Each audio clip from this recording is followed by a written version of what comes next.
for this game, and Draven going to be the first one to be banned away from Hans Sama, of course, obligatory against the gentleman that is so very good at it, and the cat on a book taken away as well. Thank you, Rogue, for that. And after what Rogue showed against Damwon, I'm going to be watching this game with specifically how they play out the mid game, because obviously I think Hans Sama had a standout performance in that game, able to apply so much pressure repeatedly, solo kill, ghost and or barrel, and really showing that Rogue, you know, coming into the group, everyone was like, oh, Rogue and C9, good luck, but then they actually look good. And yeah, they didn't win the game against Damwon, but they really made them sweat. And we know how hot that can be. So the resilience of Rogue that they showed in that mid game, I think might be important to FPX, because even though FPX haven't looked as good as we have expected of them, that's got to turn at some point, surely. Now, they've banned the Twisted Fate. They get to pick up this Rise, and for the first time of the group stage, Rogue is not going to be able to play the Nami Lucian, so you're not going to get to see Hans Sama on that Lucian, not going to be playing that duo this time around, so it's going to be a completely different look here on the red side. They do go down that Misfortune path for the first time we see her tonight, and then we'll get the Lee Sin pick here as well. The question is, will they match this with a Sylas to deal with that Rise? We haven't seen that pairing so much tonight here, and I'm curious to see if Rogue wants to pick it up. Yeah, well, it is going to be two very high priority picks. I love that they banned the Graves and the Yuumi. The desk was talking about meta read, right? And I think as far as red side bans are concerned, these three look pretty well read. To me, one of them even has a book, for goodness sake. As the Jhin and the Leona taken away, very standard bottom lane here for FPX. We still don't necessarily know where the Rise is going. Some flexibility there, but maybe Doinby isn't going to be a hipster in this particular game, as Larson gets the very high priority LeBlanc. Yeah, LeBlanc combo that goes way back. LeBlanc, I get it. That's good one. Oh, yeah, thank you. I really appreciate it. But is a pick that has a lot of skirmishing power, makes damage, can snowball incredibly well. And again, looking at that Damwon game, one of the main reasons why that game took as long as it did was because Larson was able to pump out an insane amount of damage in team fights and wasn't afraid to get as close to death as humanly possible, as long as he made sure that he got his mark. And against FPX already, like with that Jhin, we've seen a lot of teams really kind of revert back to what we saw in 2020 so often, kind of leave the Jhin on his own, he's fine, and once his skirmish breaks out, he'll just get the curtain call going, maybe throw out a W, and a team with as much mobility as this, I think, can really threaten that Jhin, and if you are able to do that consistently, should work out very well. Now, I like this Nami pick because it's something, well, not necessarily going to be locked in here. There's a lot of CC that they're looking for. Obviously, the Rakan and the Rel, two great ways to set up bullet time, especially in team fights. You can see it in lane as well, are taken away. So looking for another engaged support here. It looked like we'll actually go with a safer Braum pick in the end. Wow, Trimby cycled through so many fun champions and then landed on Braum. Yeah, it was like the ultimate buzzkill there, but yeah. Little bit of a shame. Speaking of fun, champions. Yeah, let's see whether it is just going to be, like, this would be extraordinarily cut and dry here for FPX if they lock away something like a Jace here for Noggery. That would put the Rise, of course, in the hands of Doinby, definitely his most famous champion. And Tian, thinking about the Viego here as well. And I feel like in the last game that we saw, very standard drafts to come through from LNG and from the Mad Lions. And FPX have done the same thing once again, with Rogue following suit. Let's see whether there's going to be an interesting one here for the last pick, as the Rumble is going to be locked away. I love Equalizer and Bullet Time. That is a cool combo. Incredibly strong combo, and I have liked the Viego into teams that are really have a strong type of early skirmishing draft, right? That are really looking, or even if they don't get a draft like Fnatic, they'll just go for it. You know these teams, you know that they want to skirmish early, but picking it into a Braum, as well as a Lee LeBlanc, which I think is a really strong 2v2, to me is a risk. The laning phase for Rumble into Jace, I think, can maybe get punished by Noggery, who we know is incredibly comfortable on this champion. But in terms of team fighting power and overall comp, I think that Rogue have something very similar to what we saw when they played against Damwon. There's a lot of mobility here, a lot of threat, but also good team fighting. And if you don't fall too far behind in the early to mid game, this comp can do basically anything you want it to do. Yeah, I feel like Rogue is going to have to take a lot of these fights somewhat defensively later on, too. Yeah, in the early game, you could definitely have a lot of power. You can look for a little bit of skirmishing with that Lee Sin pick, but Bullet Time doesn't have a lot of great setup for it in this composition. However, if you do look to take these fights defensively, control vision around these choke points, you can use Bullet Time as a disengage when you do see that Viego come through. But there's a lot of range here on the side of FunPlus Phoenix, so I have to say, I like their draft better. It looks stronger in terms of the ability to control laning early, scales up pretty well, a lot of range, a lot of consistent damage. Yeah, I like it as well. And I feel like it is just going back to basics as well. Like, Tien, he had 2 games on the Jarvan, and then he's like, all right, that didn't work. Guys, let's just do things that we know are good. Doinby goes to Ryze, obviously his default champion. Noguri on Jace. Of course, everyone in the world knows how ridiculously good he is at this champion. And LWX and Crisp on a very standard bottom lane. Crisp with a whole lot of roaming potential can affect the rest of the map and just be basically unkillable because Leona is pretty silly when she presses her W. I just feel like this is a very standard and solid draft to come through from FPX, and I'm looking forward to seeing whether Rogue's carpet comp can make things work with that Glacial Fissure and the EQA. Do you like carpet comp? Does that work? Yeah. No? Yeah. You guys Yeah, are no, I'm on board. Okay, cool. Thanks. Yeah, I feel it. Yeah. We don't have a lot of think carpet in Korea compared to when I grew up, so I'm always happy to put more carpet in my life. Just want more carpet. Yeah, just any You more like shag carpets. pile carpet? What, like what? Shag pile carpet. You know what shag pile carpet It's like the is? really high type, right? The really soft. It's like carpet fuzzy. that hasn't had a haircut for 2 years. Yeah. That sounds like a no for me. I don't That's know. hard to clean though. It's impossible to vacuum. It's very, Yeah. it's not exactly the greatest. need But to if get like you get it brand new, you're like, oh my goodness, it's like walking on a mattress. You need like a professional cleaner, I'd imagine. I don't know what It's you need. rough. I've never had a shag pile. I didn't grow up in the 60s, despite how old I am. I didn't quite grow up that long ago. Just a few years shy, Yeah. of course. And you talked already about how good Crisp has been when he's actually able to impact on the Leona. Leona roams have been a big part of the tournament thus far. Not just Leona, but I think she's been the most iconic because of how unreasonably hard she feels to kill at times. And I do actually like the Rogue bot lane in terms of being able to both match the 2v2, because Braum into an engager board is always going to feel good, and MF has been widely considered one of, if not the strongest AD carry up there with Lucian, and the laning pressure is quite strong as Yeah, go this in. is Zenith Blade, level 1, and we're already battling, but Hans Sama creates enough distance between himself and Chris, but it's still a bit of a health advantage here for FPX. LWX just dancing grenades across them. Yeah, and with range advantage here at level 1, MF is really going to struggle to do anything here, so they just have to sit back and wait. She'll, of course, be able to heal up with the pot and the biscuit, but still, really nice trade here for FPX early. Yeah, we saw Hans Sama go for the... Oh, they're going in again. Yeah, level 2 actually just gained a Trimby's going to get taken down. That timing utterly beautiful, and first blood for the bottom lane of FPX. And LWX, of course. That's why I had W in my brain. Too many acronyms down there, but absolutely fantastic play here from FPX's bottom lane. Yeah, and it ties into Hans Sama going for the pressy attack and going for double up level 1, which in terms of like trying to get some early poke going, we've seen a lot of Comet MFs as well, which have a little bit more pressure on that first level. Zenith Blade also leveled by Crisp, able to actually get on top of Hans. And early leads for the FPX bot lane are not a good sight if you're on a UFIC, because as we already talked about, Hans Sama, he was the big win condition for Rogue in their game against Damwon. And then it also ties into, if FPX do look weak, it's generally because the bot side is struggling. If they are not on the back foot, Noguri has Prio on top side, Tian has been able to find his way throughout the entirety of the jungle. Oh, I do think he might get double scuttled here.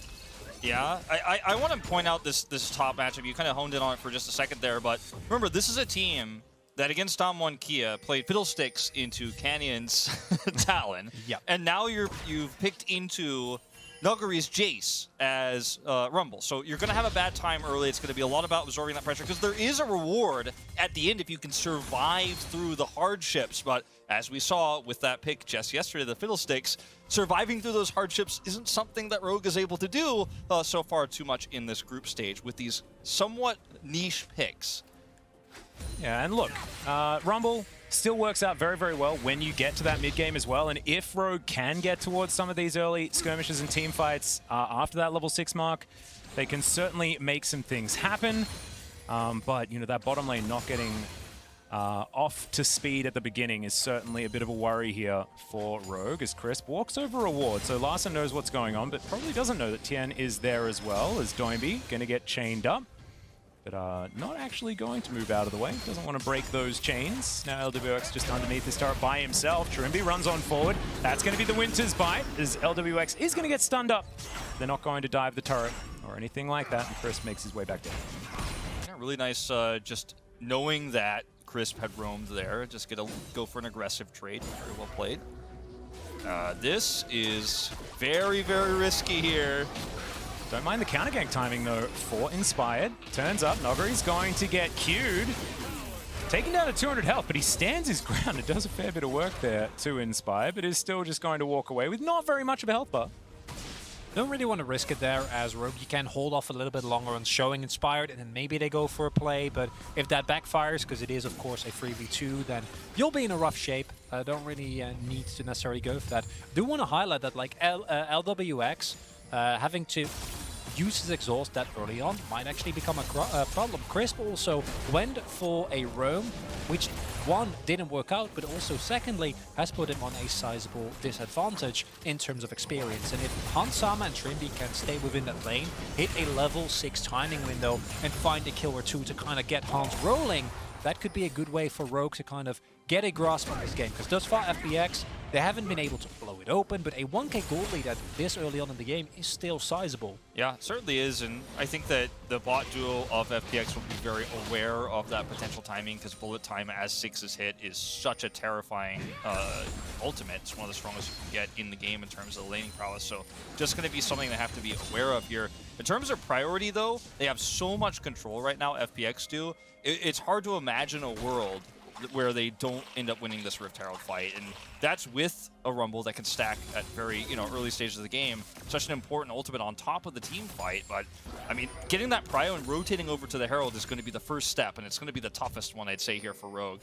And Braum is also incredibly strong at 5v5s in terms of laning to engage reports, but his setup for ganks is not as good, and we kind of seen that Doinby thus far has been able to just shove in the wave, and he's never really been at danger of getting punished. Either his team is hovering around the side, and thus far, he hasn't actually found an opening, but he will continue to keep looking for them, and if he does find one and we also get a kill on him, it might be a rough go. Yeah, and he's down by about a wave or something like that. And by being able to leave his lane so often and only paying that as the price, you'll take that any day of the week. So FPX, as you can see, a whole lot of vision. Their line of control wards across the map, absolutely beautiful. And they're just going to continue to move further forward in this game. We've got under a minute until that Rift Herald does come up. Level 6s should be available here for the bottom side as Larssen pulling that wave on over. This is that timing you were talking about where they have the level 6 advantage. Crisp is level 4, but not going to be able to actually do anything with it. And it's not really that big of an edge on the bottom side of the map there alone. That ward in the river next to the Dragon Pit is going to make it so rotation over from Larssen, who also doesn't have prio, is not realistic here. So unfortunately, there's not really much Rogue can do before this Herald fight. Even having to use the Equalizer here to actually clear this wave is no good for Odoamne, and this looks like a free Herald to me. Yeah, that's really big because that is so much of your potential power budget that you have. The Rumble is known for how strong he is around these early game team fights just because of having the one level of Equalizer, right? It goes back to what, like season 3-4, what Rumble was picked just so you could secure Drakes. And now that fight, it looks like Rogue still might want to opt into it, but it should be a lot harder. You can see 3 versus 2 there in the mid lane as now Odoamne having to deal with Nogari. He's just going to combo him. Bombed him away as Crisp now down to about half health as Inspired has to safeguard his way out. Didn't want to go too deep on that one as Tien in the meantime is just taking Shelly by his lonesome. Odoamne looking to try and get down here. The flash forward from Nogari. It's a lot of damage, and that is the Rumble just taking down a solo kill for Nogari for the second for the game for FPX. But it's not over just yet. Trimby's still in the middle of this fight as Tien, the Heartbreaker, comes in. The bullet time is avoided. And he gets himself out of there in the form of the Braum. Oh man, that's the dream value there on the Viego to shut down the bullet time there at the end of the fight. And going into this tournament, I was so impressed with Rogue's first Herald and first Drake control. Their setup on objectives in the early game is so good.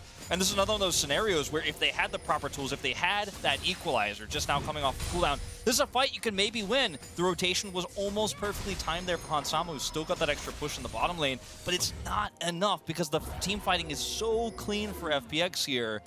And I mean, it's a really tough scenario now because now the gold lead is going to balloon even further. And while the jungle matchup is better than it was last time, as we look at the new X Effect replay here, the topside matchup is still so rough as Trimby. That's a flash, as RGE does have the passive on him, but Crisp is going to make his way in now. Not level 6 yet, so Solar Flare not available, as he does land the Zenith Blade, however. That's a deadly flourish as RGE trying to get some damage down. Trimby is a pretty beefy Braum. He'll be absolutely fine. And FPX thinking about a potential dive, but I don't think they're going to go for it.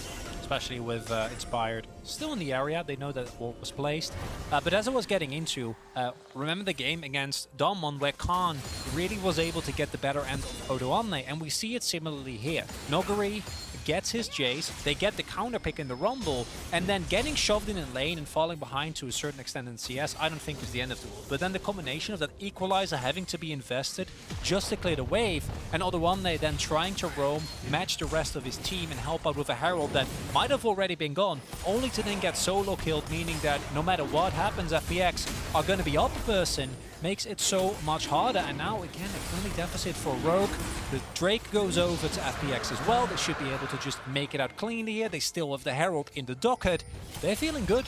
Yeah, and it feels bad as Rogue, right? Because you've got these high-value level 6s, and it's both the neutral objectives on the map being taken for free by FPX, and actually grabbing a little bit extra in that Herald fight. See whether Rogue can continue to move on forward. It's still a good team fight, and of course, if you can layer all of those ultis together, things could definitely work out. As Noguri, no flash, remember. Larssen looks for the chains, doesn't find them, as now Noguri looking to turn it onto Odoamne, but he's just going to get burnt down, and Larssen picks up that kill in the end. Doimby turns up a little bit later. In the meantime, on the bottom side of the map, Rogue doing it again, and I guess, no, it's not a team fighting composition. They're just going to take picks around the map. That's what it's built for, gentlemen, right? Yeah, I mean, if you're able to get these small windows to find mistakes out of FPX, you take it anytime you can. Every opportunity you get, you're going to look for that extra gold. Grabbing the teleport there away from Doimby as well is going to feel like a really nice win here for Rogue. Small baby steps potentially back into this game, but the problem still stands that now the item spikes are starting to get hit. The Eclipse is online here for Nuguri. The next fight isn't going to be any easier, but at least you're one step closer. Clearly has been an inversion of Rogue time. Well, now their mid game is just insane. Because this follows the same pattern, right? And something that I really do have to give them credit for, and that is easy to underestimate, is the mental fortitude of, again, taking such a rough fight, falling behind against a team that coming into the tournament was touted as one as the absolute favorite. And yeah, they've shown weakness, but still going for their respective place is essential. Might get collapsed on now, though. Yep, Crisp going to clear out that ward. Trimby going to do the same thing, as that is going to be a whole bunch of plates raining down onto FPX. Text Flash to come over there as Crisp just pays a visit. As Hans Sama battling against LWX. That's the bullet time. He's taken down relatively low, but Noguri's teleported in. That's the curtain call, and Hans Sama doesn't have a whole lot of places to go. He's playing some DDR pretty decently here, is now trying to work out when he has the opportunity. He's got this Strut available as well, and he gets himself out. Inspired is here. That was an escape room at like the hardest possible level, and Hans Sama, he thought all the way through it. I mean, that was actually insane to watch. I mean, this is why this player, Hans Sama, is considered by many the best AD carry in this group. His positioning is so good, his control is so good. And here we go back to the play that we saw earlier, which was very straight up overextension into a Braum ult. There should never be an opportunity for Trimby to just hit a Jhin point blank. But the desk was talking about, you know, maybe Hans Sama, best AD in the group. Well, that sold me. That was incredible. Able to sidestep multiple shots, able to sidestep the shock blast of Jace, spend enough time so that you can flash over that wall. Whew. Yeah, it was really clean. Really, really nicely done. Only got hit by one bullet as well of that curtain call. Very nicely done. So certainly making things work, as now Doimby takes down the top outer turret. That is going to be the first of the game for FPX. Indeed, a lot of extra farm coming through here. And remember, guys, our final match of the day. Faker Daga against Faker himself. 100 Thieves versus T1. It's going to be a banger. Make sure you check it out. As in the meantime, we have FPX versus Rogue. Yeah, it was our Mercedes featured matchup, of course. The big one of the day there at the end. We'll see how that ends up going. It's a really awesome one to conclude the night, as Larssen has actually been able to get away with so much here on the top side of the map, and he's LeBlanc, so that's just how it goes. It's really difficult to punish this champion. Now they're trying to set up here. Chains connect, yeah, Trimby gonna come on in, but he's a little bit too late, and yeah, TM was just in the right place at the right time. Caster curse there, I think a little. Come on, Wolves, you're better than that. goes Inspired, looking for it here as well as Tien's trying to keep himself alive. Doinby, though, to protect his jungler. Crisp roaming up at the same time. Solar Flare's available as well. He can use it over this wall, but he blast cones in instead. Looks for the Zenith Blade, and he will find it. Still holding onto the ult. He still has even more CC available. In the meantime, it's another solo kill from Noguri somewhere on the map. I think it was on the bottom lane. Everything's just happening all at once here. And you understand the sentiment for Larssen, because he knows I was able to carry almost against Damwon. I am reasonably fed, but flashing forward like that is Noguri. There's the bullet time, just caught back in, I think, just a little bit. I mean, you've got to be so careful. Hansama is starting to get some extra gold he's not supposed to have in this game. He already is 30 CS up. And this is one of those players, you know, I'm getting a little bit of flashes of doggo from even the play-ins where you give this Misfortune too much money, and then suddenly this mid-game becomes free. And it is those opportunities that Rogue need to look for, right? So I understand the sentiment, but even with people that are helping you in the area, you can't flash forward on the turret like that. And how does Nuguri do it again? We'll see. Mini wave here. Yeah, well, Odo overheats, so he doesn't really get to do anything, and then Nuguri just takes him out. That's a Korean Jace right there. Yep. I wouldn't have made that assessment if I was Noguri, you know? Like, he's down so much more health, and he's just like, no, if I hit all of my buttons, does the math in his head, I do, exactly that amount of damage. Odoame doesn't really have items online just yet. He's been so bullied in this early game. And it just continues, you know, being pulled off the map like that's going to cost you a lot of experience and cost you a lot of gold. This is going to be another Rift Herald crashing through, extra turret here for FPX. They have so much control over the map now. And these next few objective fights, I mean, as Rogue here, you have a comp that can do well in team fights. If you can set up some picks, if you do that poke damage as Larssen, but he's not really online just yet. Did you see that double up? That was a lot of damage. And that is what you're looking towards as Rogue. We have seen that FPX, as well as I think they are individually playing in this game, are still capable of making mistakes, right? Walking up too far, maybe over-aggressing. And if you can get a kite back going as Rogue on top of either a bullet time, an equalizer, or ideally both, you will feel a lot better, and there is the opportunity. But as Wolf already pointed out, there is a lack of lockdown, and it's not like FPX really has to hard force with the amount of range that they have available. They're up 2 Drakes, right? Which means that if they get the mountain in 5 minutes, which how the state of the game is currently feeling, I don't know if Rogue can really wrestle control back before then, is going to feel very similar to what we saw last game, where then Rogue are going to be forced to move up even if they don't want to. And with this comp, the lack of hard engage, the lack of lockdown available, that's going to feel really, really bad. Yeah, you want a comp that's going to be coming to you. You've got things like the equalizer and the answers that Rogue does have.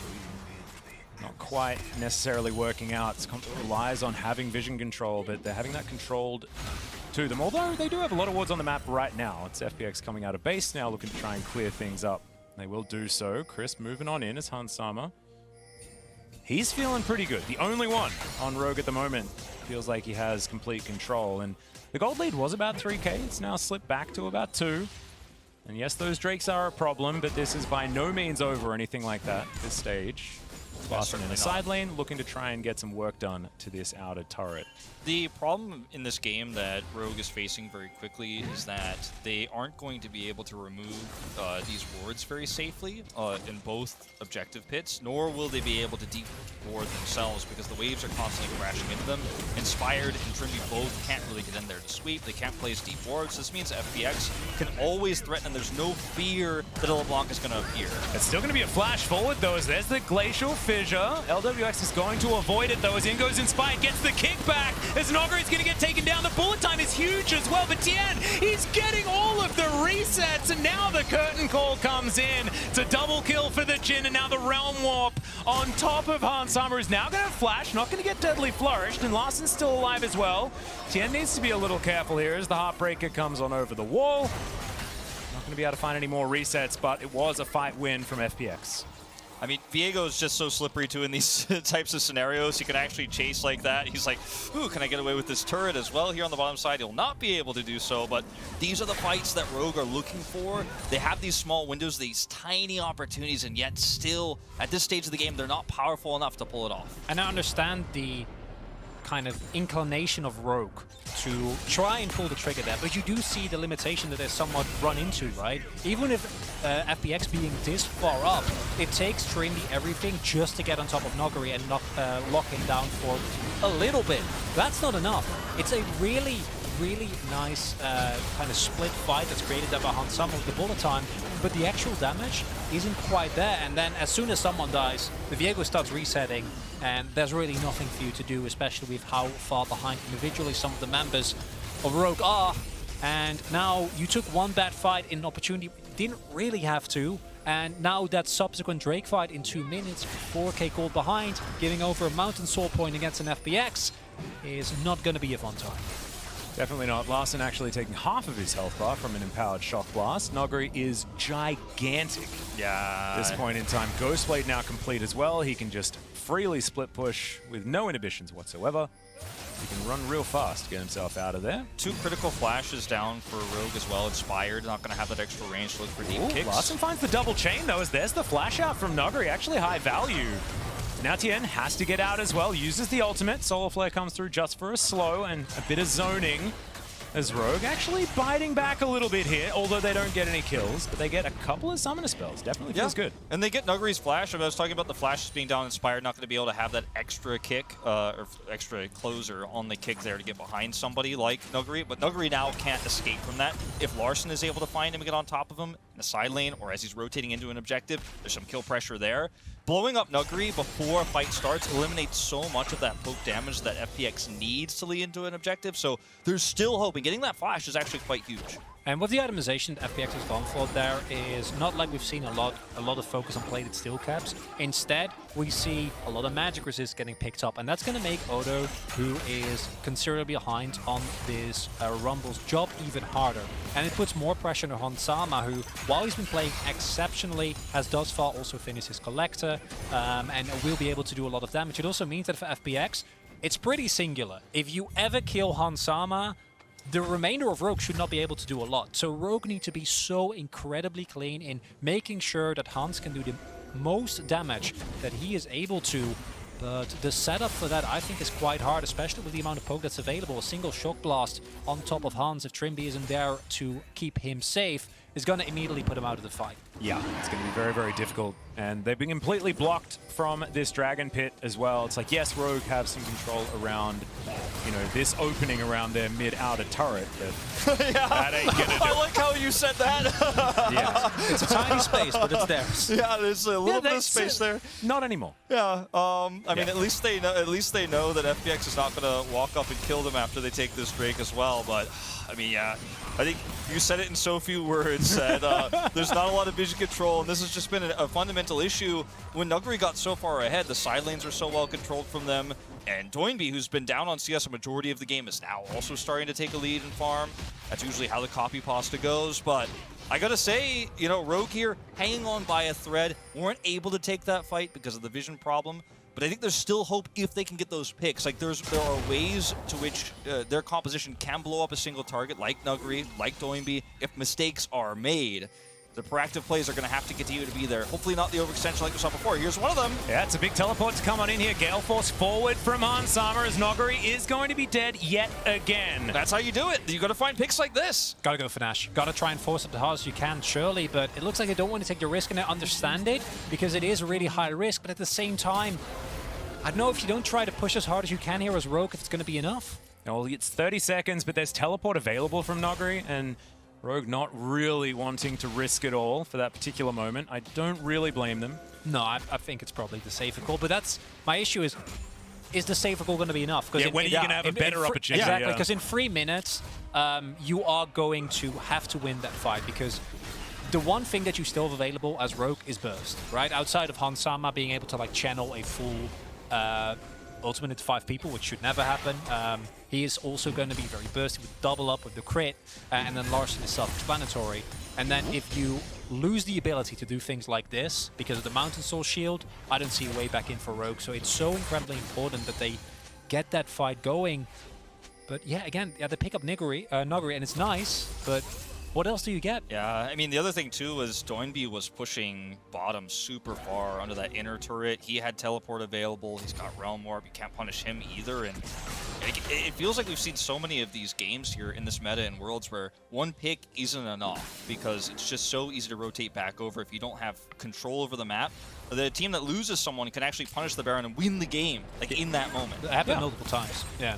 And it's a 3.5k gold lead. FPX is still very, very strong in this moment as well. Tian is terrifying on this Viego. LPL Viegos, man. It's becoming a bit of a thing. As now the bottom lane of Rogue just trying to move forward, clear out mid wave, but without that turret, and it's so dark on the map. It's just so difficult. And as FPX is now in the well on the way of the third game, I think we can safely say that while I don't think they reached the level that maybe some of us were expecting coming into the tournament, they are starting to look more and more like themselves, right? The Damwon game, meta read didn't feel right, execution wasn't there. Then against C9, there were a couple of openings, but in the end they were able to make it. And then this game has been their cleanest thus far. Given up a few kills left and right, but in terms of objectives, they've had an iron grip of this game. And most importantly, it feels to me like they're also very aware that if they don't majorly misstep and give Rogue the opportunity to try and get a big jungle skirmish to get their way back in the game, I say that. Yeah, possible opportunity for a potential fight, but there's just too much vision. FPX, what they've been doing beautifully this game is dotting I's and crossing T's, like all of it. It's like the only letters they've been writing this entire game. Yeah. Because they have complete control. To go back to Chronicler's point as well, like that was one of my points going into today, is I feel like in terms of expectations, FPX has been the most disappointing team actually of Worlds so far, just in the fact that everyone was saying this team could go all the way. You know, I was myself personally looking at EDG as the strongest team from the LPL, but most people disagreed. Most people said FPX. Then that Damwon Kia series really disappointed us. It's a bit shaky against Cloud9. And I think what they've learned through that loss in that very shaky game against C9 is how to minimize mistakes. We still see a few of them here. We do see a few overextensions, but they are taking a lead, taking vision control, and playing about as standard of a game of League of Legends as you can from ahead given the draft that they have. And that's what you want to see. That's the consistency you're looking for here to make sure you get out of this group in top 2. And in 30 seconds, it's going to be the fight that very possibly might decide the game. If Rogue don't blow it open big here, if they don't get the big bullet time, the equalizer, backline access, I don't know if they're going to be able to get away back into this game, Atlas. Yep, and FPX, they're just going to grab control of that mid wave, brute force it, and now move in towards this river. 10 seconds to go. Noguri on the bottom side of the map, looking to pick up that minion wave. Rogue moving on over. They are on top of that control ward. They have to get here. They have to try and stop this. This Mountain Soul is going to be absolutely massive for FPX. Make it rain coming on down. Crisp. Not going to quite get any flank or anything like that off at the moment. Inspired moves on over as well, but again on top of a ward. Trimby isn't though, as he throws the Winter's Bite over the wall. Larson dashing on forward, looking for LWX, looking to take him out as Hansama channels the ultimate, but everyone in FPX does get themselves out. Inspired, not able to lock down Crisp, as now the curtain call comes on in. This is just to soften up the members of Rogue, get themselves out of this dragon pit. But FPX's health bars aren't exactly the highest right now. Rogue certainly with a life lead. Yeah, even with the magic resist that Chronicle was talking about earlier, that equalizer is going to do quite a bit of chip here. Look at the angle for Inspired as well. Yeah, teleport coming on in from Noguri as well on the bottom side. This could be a 50-50, and it's one that Rogue needs to win. Crisp, he's too low. He can't actually go in now as the Drake looking to try and reset. They're not going to let it. Down to 2,000 health as Doinby immediately goes golden. Trimby's very low. Crisp flashing out there outside of the pit as Doinby looks to try and grab the Drake himself, but he's not able to. He stays alive though for so long. What was he, invisible? That was ridiculous. They're not able to take him out. And FPX lose no one. They do lose the Drake. Rogue saved that. But somehow it is no one on FPX dying and then picking up 2 kills. 3 kills. And I don't know if that's worth it, because yes, as you point out, you've staved off immediate defeat, but giving over a Baron to FPX with the amount of seats that they have available might be just as bad, and that is the reward that FPX have rightfully earned after how strong their early game has been, how they've been able to play around their dominance in multiple lanes, pick up the Baron, increase their gold leads. Looking rough for Rogue. I mean, also FPX just with such discipline in that fight, they were willing to give the Drake to look for the team fight win instead, which is it's a win-win scenario for them. And going back to, is it worth it for Rogue? You don't really have good options. Both choices you have no are choice, bad. right? Yeah, exactly. Both choices are bad. So what do you really do here? But I really appreciate that FPX don't just go, well, they don't pull a Genji and kind of walk away from the Drake and say, well, we're going to give the Drake and we're just going to walk away from this fight. No, they go all in on this because even if they fail this and lose the Drake, this is still a very recoverable situation, but they deal with it so well. Look at Doinby on the side here. Survives with so few health and still helps turn this fight around as Nuguri is very happy to clean up house. Yeah, it was like half a health bar. Half a health point for Doinby, and just Larssen didn't auto-attack him, wasn't quite able to make that one work out, but wouldn't have even mattered, right? Even if he falls down, it's still a win for FPX. And here you see a lot of the elements that have made FPX such a terrifying team is their team fighting and their limits. And we saw this from LNG earlier as well. It's just insane. Like how well aware, how much damage they can take. It's so hard to deal with. Yeah, it's real tough. Now FPX looking to push 1-3-1 available here with both the Jace and the Ryze. Pretty fantastic in the side lane, pushing on forward. Zoe going to be waving sadly here. Yeah, the Red Bull is going to bounce forward. Red Bull power play is ticking up here. I mean, Rogue, it's do or die time right now, and oh my goodness, look at the damage your two backs channeling right now. But FPX have such a free push. Doinby's on the side lane, Realm warping forward. They want to end this game very soon. They can force a fight this way, and if Rogue don't respond, they slowly lose the game. And the problem of having 3 soul points is that you only need to get 1. Yeah. You know, like, okay, the first one didn't work out. Who cares, says FPX. We shove in multiple lanes. We're going to fight these turrets. If we get an opening, cool. If not, just need to win the next fight, and we will be still in a prime position to take over this game. And now for Rogue, like, what are your angles to get back into this game? I think it remains the same. You need either someone on FPX to misstep, get blown up by a combo of Larssen and Hansama, finding maybe a double tap, a chain, a combination of that, or walking into a multi-man old layer combo. I mean, look at the items too. X-Drinker's up now for Nuguri. So Doinby's got his Banshee's Veil. Killing him even in this scenario is not very easy to pull off. In fact, he's going to trade back. Even possible? There's the flash out from Hansama. He channels the bullet time, but Doinby was nowhere near it. He's able to get himself out of the way. Had no flash available, but he's still going to be all right. The curtain call comes in. That is going to be the Gale Force, getting Hansama to relative safety. Trimby not going to be so lucky. He's got a big door, but unfortunately he doesn't have his life. And FPX with 5 members on the top side of the map think that this is their avenue into the Rogue base. Certainly looks that way, even though we've had some Stormtrooper shots here for LWX this game. You think I'm saying Rebel? No. I can't let LWX take credit for missing those. That's Hansama going full Luke Skywalker, making sure that all of them miss.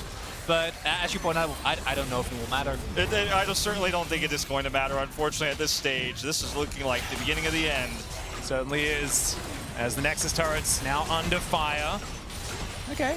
FPX not going to bite off more than they can chew. This has been very disciplined. I mean, outside of Nuguri dying all the time in side lanes, but we know that that's how a lot of teams with Nuguri win, is by Nuguri dying in side lanes and then the rest of the team getting advantages. He's been doing it for, what, like 2.5, 3 years at this point? It's a tradition. He's made it a strategy. Yeah.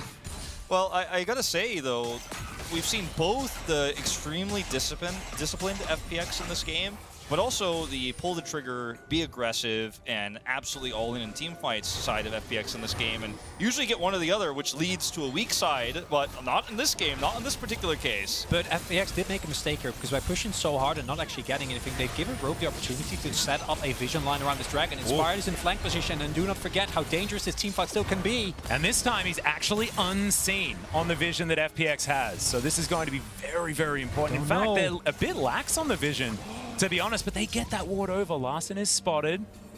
FPX just setting themselves up here in this river. There's another curtain call to come on forward, and Inspired's going to step on the trap, and he doesn't have the smite in this pit. That was very, very strange. He was looking for the flank. Instead, he tries to brute force it here as the bullet time comes down, but Doinby has the best item in the game, and he's going to be completely fine now. LWX able to walk on in with guns blazing. It's a double kill so far. I believe that's the triple, as the teleport is going to get Larssen back to his base, but Nuguri's there first, and he's looking to take down these Nexus turrets. This, I think, is it, ladies and gentlemen. FPX They're going to be able to grab themselves the Mountain Soul, and then they'll finish off Rogue. That was very cute from Noguri as well, as he gets the solo kill to finish this one off. FPX looking so much better in this game. Move to 2-1. Yeah, a lot of discipline in this game from FPX, and I really love to see the change in their playstyle. Humbled by those first 2 games, I think, in a lot of ways. And for Rogue, I think a lot of people criticize some of the team fights they decided to take to the mid to late game. But as we pointed out several times, lose-lose scenarios make you look bad no matter which one you take. So a lot of those fights they were desperate to take, and they had a composition to where if the itemization wasn't as good as it was for FPX, you do get those picks, you do get those blow-ups on targets, and maybe they could have had that miracle comeback. Just wasn't meant to be. And as you pointed out, has FPX been perfect? No, but neither have Damwon, right? Who are also, even RGE have dropped the ball left and right, but they're still able to pick up the wins. At the end of the day, they're 2-1. They look to be scaling very nicely into this tournament. And for Rogue, this feels painful because it's such an important game, right? Like now you are gonna feel, or gonna get out into that second round robin feeling a lot less good, especially after that Damwon game. You felt like maybe this one was attainable. And individually, I still think there were a lot of highlight performances. Of course, we're going to talk a lot about Hans Sama, who had some ankle-breaking plays. But even Larson in the early game was able to exert a lot of pressure. It just wasn't enough. No, and I feel like just the turnaround from FPX is so incredibly impressive, right? They go from having some questions in their meta reading, their drafting. You know, I think that a lot of people were talking about the Jarvan being a little bit confused and things like that. But in this game, it was just all